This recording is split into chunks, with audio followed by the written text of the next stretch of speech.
It is now day 8 of Can You Learn the Tense Before the Song Ends, and today's song is a pure banger from when I was on Erasmus in Spain. It is Yo Te Esperaré by Cali and Dandee, and the tense is imperfect. So we are really ramping up the level of challenge today.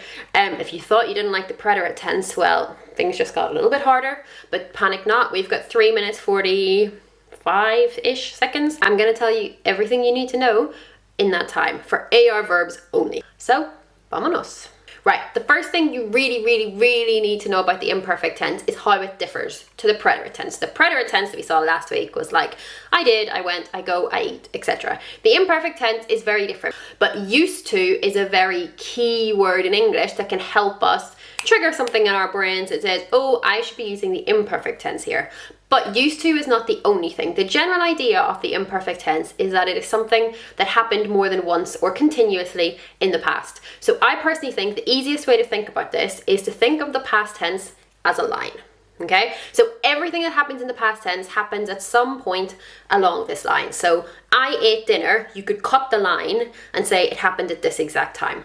But with the imperfect tense, it's going to be something that happens between 2 points on the line. So let's say when I was younger, I used to play football. So younger, me being younger, is a long point on this line. So I used to play football. It started here when I was 2, it ends here when I was 11. Okay, or I went to the party and there were lots of people. The party started here, ended here, and there were lots of people in between. So that's the easiest way, I think, to think of, or how do I know if I need to use the imperfect tense?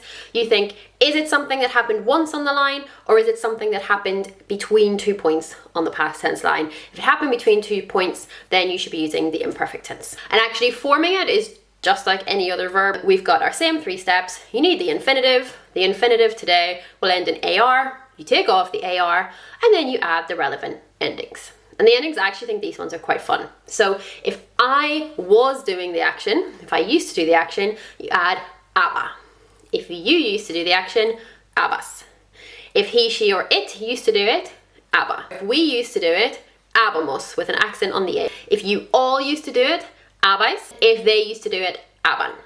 So a really useful example here would be jugar. I used to play, jugaba. You used to play, jugabas.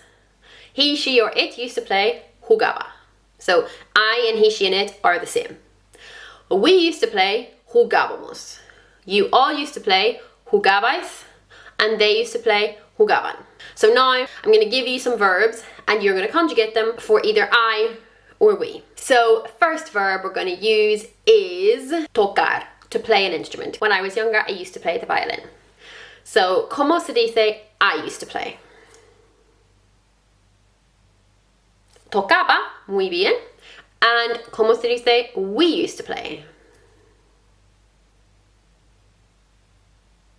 Tocábamos, perfecto, excellent, right. Second example. Estudiar. Maybe you want to say when I was younger, I used to study all the time, but now I don't. So, ¿cómo se dice I used to study? Estudiaba, muy bien. And ¿cómo se dice we used to study? Estudiábamos, muy bien. And the final verb, this time there's no support, estar. We would always use estar in the imperfect tense if we're talking about how we were feeling in the past. So how would you say I was? Like for example, I was tired. ¿Cómo se dice? Estaba. Muy bien. Estaba cansada. I was tired. And we were tired. Estábamos. Excelente. And that's it. It's probably been quite tight today, I think, for time. There's quite a lot to get through with the imperfect tense, but we've done it. Tomorrow we're looking at ER and IR verbs, which just like the preterite tense are the same, so there's no difference between ER and IR verbs. Super easy, so I will see you back here tomorrow. Hasta mañana.